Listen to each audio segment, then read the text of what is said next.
اعوذ باللہ من الشیطان الرجیم بسم اللہ الرحمن الرحیم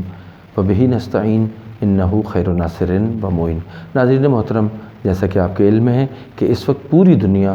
میں کرونا وائرس جو ہے وہ اپنے پنجے گاڑ چکا ہے اور انسانی زندگی جو ہے وہ مفلوج ہو کے رہ گئی ہے۔ اور پھر ظاہر ہے اس کے نتیجے میں، اس بیماری کے نتیجے میں اس کا خوف اتنا ہے کہ اس کی بعد جو موت ہے وہ سن کے جو ہے وہ بہت سے جو زندہ انسان ہوتے ہیں وہ پریشان ہو جاتے ہیں، اور عام طور پر پھر ایک سوال کیا جاتا ہے اور دعا کرتے ہیں کہ خدایا ہمیں یہ موت نصیب نہ کرنا۔ تو یہاں پر ایک چھوٹی سی چیز کی جو ہے وہ وضاحت کرنا ضروری ہے۔ عزیزان گرامی قدر، دیکھیں خداوند عالم کی طرف سے جو تکلیف آتی ہے، جو پریشانی آتی ہے، اس کے نتیجے میں یا اس بیماری کے نتیجے میں یا بغیر بیماری کے نتیجے میں بالآخر موت جو ہے وہ برحق ہے۔ کل نفس ذائقۃ الموت، ہر انسان نے مر جانا ہے، اور انسان جو ہے وہ جب زندہ ہے تو وہ مکلف ہے۔ اب اگر ایک انسان کی موت چاہے وہ طبعی موت ہو، کسی بیماری کی وجہ سے ہو، کسی حادثے کی وجہ سے ہو، وہ حادثہ دل خراش ہو یا معمولی ہو، کسی بھی نتیجے میں جب موت واقع ہو جاتی ہے تو جس شخص کی موت واقع ہوئی ہے اس سے جو تکلیف ہے، یعنی وہ اب تکلیف کے دائرے سے خارج ہو گیا ہے، اب اس پر کوئی احکام لاگو نہیں ہوتے۔ بس میت اگر انسان ایک فوت ہو جاتا ہے، اس کی روح جو ہے وہ پرواز کر جاتی ہے، تو اب وہ میت ہو گیا ہے۔ میت کے جو احکام ہیں وہ میت کی رسپانسبلٹیز میں سے نہیں بلکہ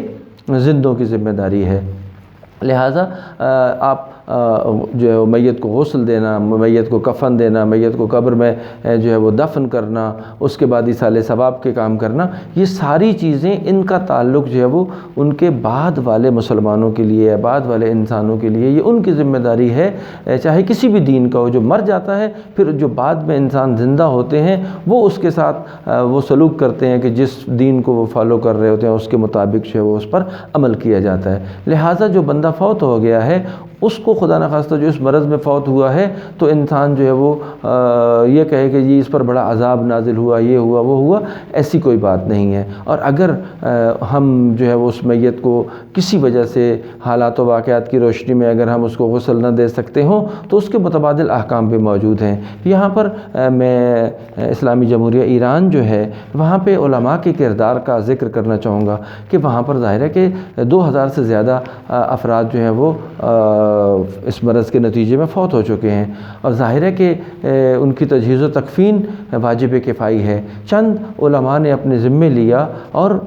جو منسٹری آف ہیلتھ کی ہدایات سے بڑھ کر انہوں نے اپنے آپ کو محفوظ کیا اور ان میتوں کو غسل دیا، ان کے اوپر جنازہ جو ہے وہ پڑھا گیا، ان کو تدفین کیا گیا، وہ تمام حفظان صحت کے اصولوں کو ملاحظہ رکھتے ہوئے۔ ہاں اگر یہاں پہ حالات خدا نخواستہ ایسی کسی کی موت ہو جاتی ہے تو جو اس کے اوپر رائج وہاں پہ افراد ہیں جو اس کو انجام دے رہے ہیں، اگر غسل نہیں ہو رہا تو اس کو تیمم کر کے اور پھر کفن اور مخصوص پلاسٹک وغیرہ یا جو بھی آگے اس کو کیا جا رہا ہے، یہ خدا نخواستہ اس میت کے ساتھ خداوند عالم نے کوئی عذاب اس پر نازل نہیں ہے، یہ زندوں کے لیے حالات ہیں۔ اگر نارمل حالات ہوتے تو کیا اس کو ایسے جو ہے وہ چھوڑ دیا جاتا؟ یقیناً نہیں۔ تو ہمیں اس چیز کی طرف بھی متوجہ ہونا ہے۔ اور پھر یہ ہے کہ بیماری کے بارے میں دیکھیں، انشاءاللہ ہم آئندہ کی جو ویڈیوز ہیں اس پر ذرا تفصیل سے گفتگو کریں گے۔ یہ بیماری خود خداوند عالم کی طرف سے جو آتی ہے یہ خود ایک بہت بڑی نعمت ہے۔ ایک روایت کا مفہوم یہ ہے کہ اگر انسانوں کو، مومنین کو، مسلمانوں کو بیماری کے جو برکات ہیں مثلا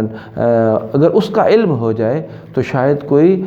صحت کی دعا نہ کرے۔ اس کا مطلب یہ ہے کہ کسی کا بیمار ہو جانا یہ نہیں ہے کہ اس پر خداوند عالم کا کوئی عذاب آ گیا ہے یا وہ یعنی خدا کی کوئی ناراضگی کے اس میں سے نہیں ہے، بالآخر ایک نظام کائنات ہے وہ اس کے مطابق چل رہا ہے۔ لیکن خداوند عالم نے مریض کو اتنی اگر کوئی تکلیف کی حالت میں یا کسی سخت مصیبت اور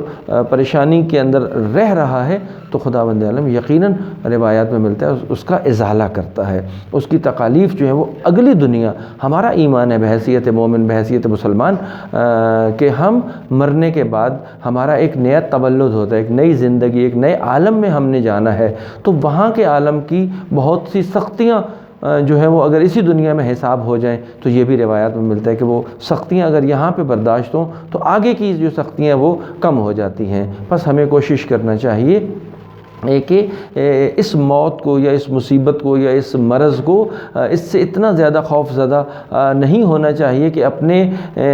جو فکر ہے، یہ معاملہ سارا سوچ اور فکر کا ہے، اور اسلام کی تعلیمات کو صحیح معنوں میں اسلام کی مرضی کے مطابق سمجھنے میں ہے۔ تو اگر ہم اسلام کی مرضی کے مطابق